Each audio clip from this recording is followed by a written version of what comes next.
Welcome to Median Tutorials. To understand acid-base balance, you need to have a firm understanding of the body fluid and its electrolyte. But for now, our focus will be on the fluid compartment, the fluid in the body. How are they distributed? That is what we'll be focusing on in today's presentation. So if you are new, kindly help me to subscribe and of course like and share so that people can also have access to it. Good. So that wasn't my time. Let us zoom in and begin. So as a way of introduction, this is all that we'll be talking about. So we have cells, you are seeing interstitial fluid. What are these? Let's go into it. So we are saying that the total body fluid is distributed mainly between two major compartments. Two major compartments. These compartments are the extracellular fluid and then the intracellular fluid. When we say extracellular, we are simply referring to the fluid that are present outside of the cells. Now, this thing here is a cell, all right? Of course, it has its nucleus there. That is a cell. In fact, we have numerous of them in the body. So the fluid that are inside the cell, we call them the intracellular fluid. And the fluid that are outside of the cell, we call them the extracellular fluid. All right. Now we are saying that the extracellular fluid, that is the fluid that is outside of the cell, it is further divided into the following. We have the interstitial fluid. So the interstitial fluid simply refers to the non-circulatory fluid. That means that in between the cells, we have some fluid here. So these are fluids here. So the fluid here are all called what? The interstitial fluid, meaning that they are not circulatory, they are not moving, they are stagnant, literally. All right, they are not moving. Then we have what we call the blood plasma or the circulatory fluid or the intravascular fluid. These are, like I said earlier on, the fluid that is actually what? Moving. So it is in circulation.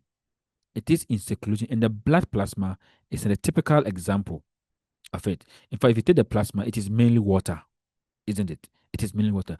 But don't also forget that within the blood, we have cells like the WBCs, like the red blood cells, the platelet, and all of those things. Now, all these things or these cells are part of the intracellular fluid.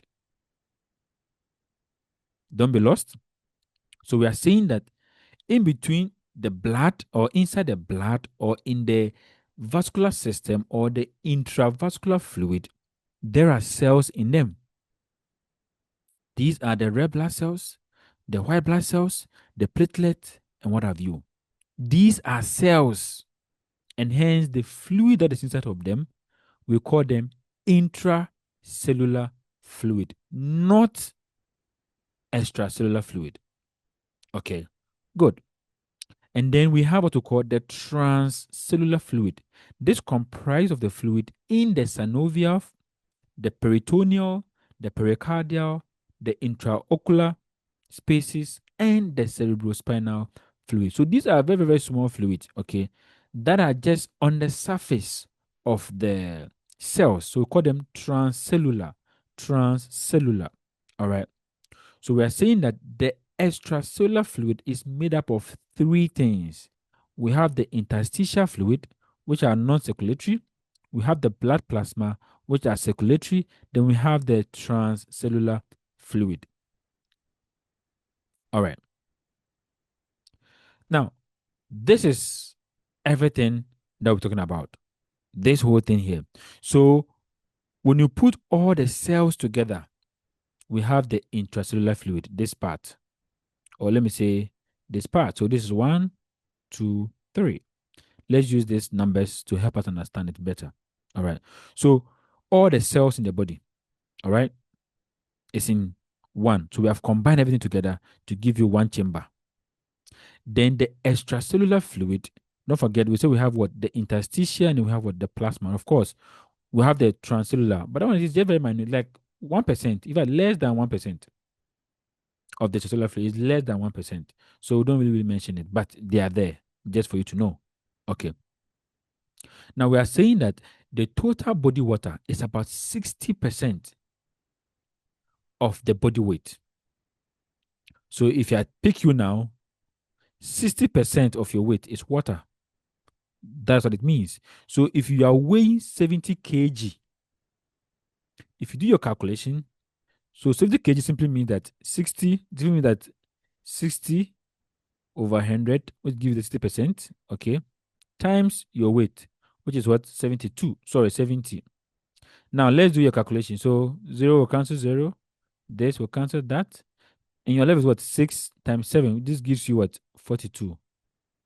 So that means your total water is 42. 42. 42 liters. 42 liters. So what is your weight? So calculate the total fluid in you in terms of liters. All right. So write that in the comment section for me. I repeat, know your weight. 60% of your weight gives you the total volume of water that is inside of you. So I've just used 70 kg over here, but I want to know your own volume. So let me know it in the comment section as well. All right. Now, this percentage can change depending on some factors. Of course, your total water can change depending on these factors. We have age. We're saying that aging is usually associated with an increased percentage of body weight being fat. So your key word here is what? Fat. Now, fat do not have a lot of fluid in them. Because they have droplet, but they don't have fluid in them. Okay. Now, because the total or some percentage or there's an increased percentage of the body weight being fat, it tends to decrease the percentage of water in the person. So as you age, the volume of water decreases. Why? Because many of your cells, so many of your tissues are turning into fat. And we are saying that fat do not have a lot of what? Fluid in them. And so therefore, your total weight or your total water will tend to decrease. All right. Now, again, the gender. Females have less fluid than males. Or, yeah, than males. Why? Because females have increased fat. Take at the mammary gland, for instance, it contains a lot of fat. Okay. So these fats in the female will tend to decrease the amount of fluid that they should what be having. So if you take a male and a female with the same kg, just know that the male has a higher volume of water than the female. All right. Now the degree of obesity, again, you can explain it by my fat or by the fat we're talking about. So increased fat will mean that decreased water or decreased volume of water. So people who are obese have less water in them than others like us. All right.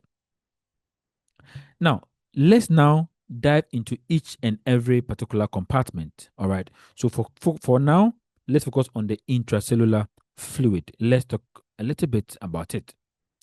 Now, we are saying that this fluid makes up about 2/3 of the total body water. So the water that is inside of you is about 2/3 of it is the intracellular. Don't forget, we said that your total water is about 60% of your weight. Now, out of that 60% of your weight, we are saying that 2/3 of it is just for intracellular, which means that the other 1/3 will be for what? Extracellular. I hope that makes sense. So this means that if you really want to calculate it by your weight, it means that 40% of your body weight corresponds to the intracellular fluid, meaning the fluid that are inside your cells. And again, we have about 75 trillion cells in our bodies. And all of this, the water or the fluid inside of them, we call it intracellular fluid. That's why I've given you a very big diagram over here. So again, this is your 1, 2, and then 3. So your compartment 1, 75 trillion cells are in the body. And the fluid there, we call it the intracellular fluid. Now, what is in this fluid. You must understand that we have what to call cations and we have what to call anions. In fact, we have non-electrolyte. Now, these simply, when we say electrolyte, it simply means a charged particle. All right, a charged particle. Now, at the end of the day, the focus will be on understanding imbalances, the acid-base balance, and things like that. That is why my focus here will be on the electrolyte, meaning on the charged particles. On the charged particles. In another video, when we talk about the edema and stuff, we'll talk about other stuff. All right. But for now, just believe me on this one. So we have to call electrolyte or charged particles. Inside the cells or for the intracellular fluid, they are rich in cations like potassium and magnesium. Potassium and magnesium. And the anions, which are negatively charged, they are phosphate and proteins. Phosphate and proteins.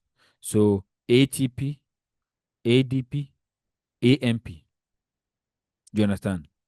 Adenosine triphosphate. So the phosphate there gives you a negative charge. So again, it is very high inside the cell. Adenosine monophosphate, AMP. So all these things are all the M proteins. They are all negatively charged. All right. So these are the anions. The anions. The cations that are positively charged are the potassium and the magnesium. That is inside the cell. Inside the cell. Let's now look at the extracellular fluid, which makes about 1/3 of the total body water, isn't it? So we're saying it's 1/3. That is 20% of the body weight. And together you give what? 60%. So 20% is for the extracellular fluid, and then 40% will be for the intracellular fluid. Now, these fluids, like I said, they are outside of the cells. Don't forget, under the extracellular fluid, we said we have what? The interstitial, which are just non-circulatory. 3/4 of that fluid is interstitial. Or let me say 3/4 of the extracellular fluid is interstitial fluid. Yes.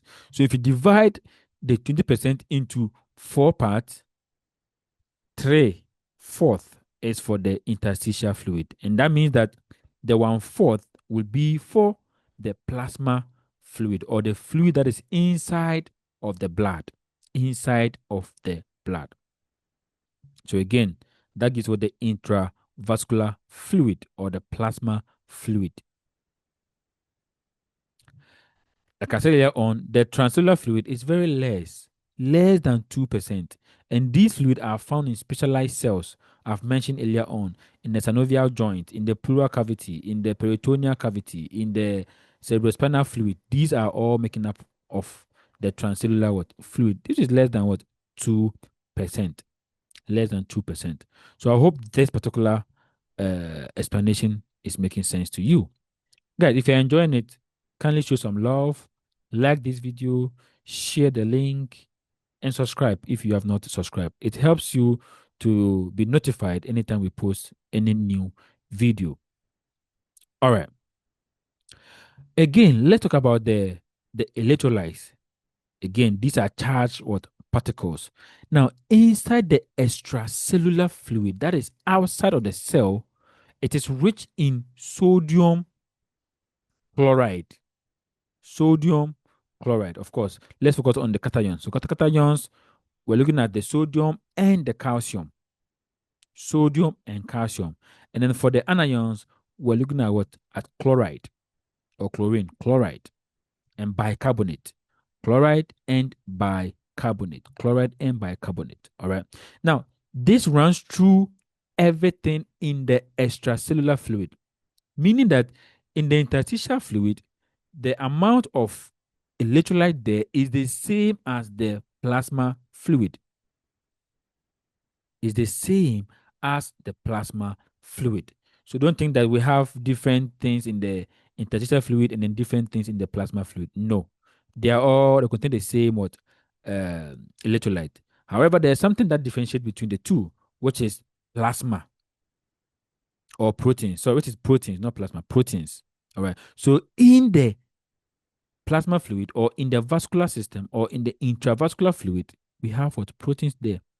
But in the interstitial fluid, it is absent of proteins. So that's one major difference. As we move on, we will classify the differences for you to understand. It is also worth knowing that this is separated by what we call the capillary wall.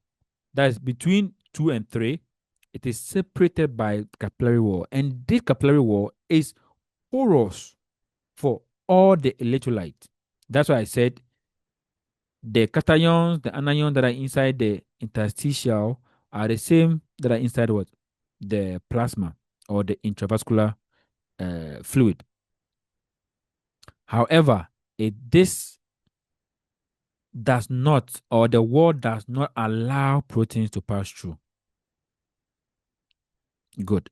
Then, of course, between compartment 1 and compartment 2, it is separated by what? A plasma membrane. In fact, it doesn't allow anything to pass through except water or solvent, except water.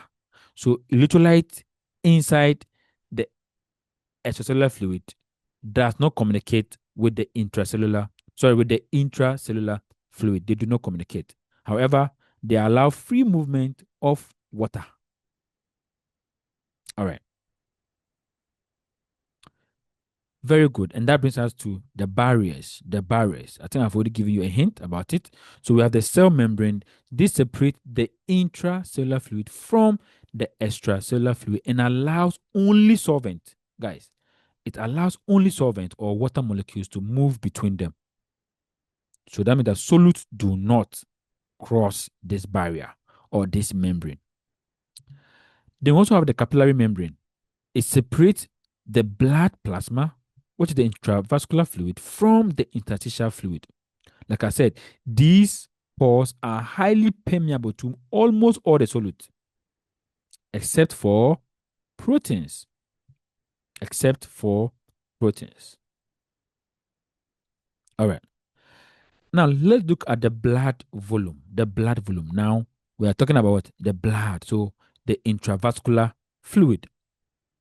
Now, the blood contains, listen, the blood contains both extracellular fluid, that's the fluid, it contains both extracellular fluid and the intracellular fluid. Yes. You remember I told you that inside the vascular system, we have cells, the red blood cells, the white blood cells, the platelets, what have you. They are all inside it, right? So we are seeing that the blood contains both extracellular fluid, which is what? The plasma. And then intracellular fluid, which is what? The red blood cells and other formed cells. So you see, that is the blood for you. We are saying that about 60% of the blood is plasma and 40 is the cells or the red blood cells. Now, red blood cells is one of the most abundant ones, all right? So if you see me saying red blood cells, it means that it's one of the abundant ones. But it's also referring to all the cells, anyways. So about 60% of the blood is plasma, meaning it is water. And only 40% is red blood cells. All right. Now, these percentages can also vary in different people, depending on gender, the weight, and other factors. A lot of things can make this percentage change. So just mind you on that one. Now, still on the blood, let's talk about what's called the hematocrit, because you'll be hearing them. You'll be hearing it. Hematocrit. This is packed red cell volume. So this is what I mean. To this, when we talk about the hematocrit, they're simply referring to what? The red blood cells inside the whole blood. Exactly. The red blood cells inside the whole blood. As simple as that. So let's go for a proper definition. So it is the fraction of the blood composed of red blood cells. The fraction of the blood composed of red blood cells. Now, in men, the measured hematocrit is normally about 0.4. That means 40%. And in women, it is less. That is 36% or 0.36. So it's 0.4 or 40% in men. And then in women, it is 0.36 or 36%. 36%. Now, in severe anemia, where patient has lost a lot of blood, what will happen? Of course, the hematocrit may fall and it can go as low as 0.1 or just 10%. Or it can go very low. At the same time, in people suffering from polycythemia, it means this fraction of the red blood cells in the blood will go what? Higher, which is can go as high as 65% or 0.65. Very good. I hope everything is making sense to you. Again, there's a website called medentweb.com. When you go there will be questions on this particular topic for you to know whether you really understood this concept or you didn't understand it. All right. So do well to visit medentweb.com and go to the section that you can have these particular questions. All right. Now, let's look at the comparison between the interstitial and the plasma fluid. I told you I will bring it to you, so here it is. Comparison between the interstitial fluid and the plasma fluid. Don't forget, they are all extracellular fluid, but there are some differences. Let's look at them. So again, this is the interstitial fluid and this is the plasma fluid. Now, this fluid is around the cells. This particular interstitial fluid is around the cells. Whereas in the plasma fluid, it is in the vascular system. It is in the vascular system. And again, interstitial fluid is non-circulatory, meaning it does not move. In plasma fluid, it is in circulation or it is moving in a tube or in a chamber called the vascular system. Again, in the interstitial fluid, there are no proteins. But in plasma fluid, there are proteins. In fact, that is the only thing that do not pass through the capillary membrane. The capillary membrane. That is the only thing that is not allowed to be passed through it. All right. So these are the differences between the interstitial fluid and the plasma fluid. Guys, this brings us to the end of this presentation. Once again, if you are new here, kindly help me to subscribe to it and, of course, like and share. There will be a set of questions on this topic on our website at medentweb.com. So do well to go there and solve questions. Again, medentweb.com. You can follow me on YouTube, subscribe if you're already watching me. On Instagram, we are there where we put questions there for you to also solve. On Facebook, we are highly presented. And then, of course, on TikTok, on medent.tutorials.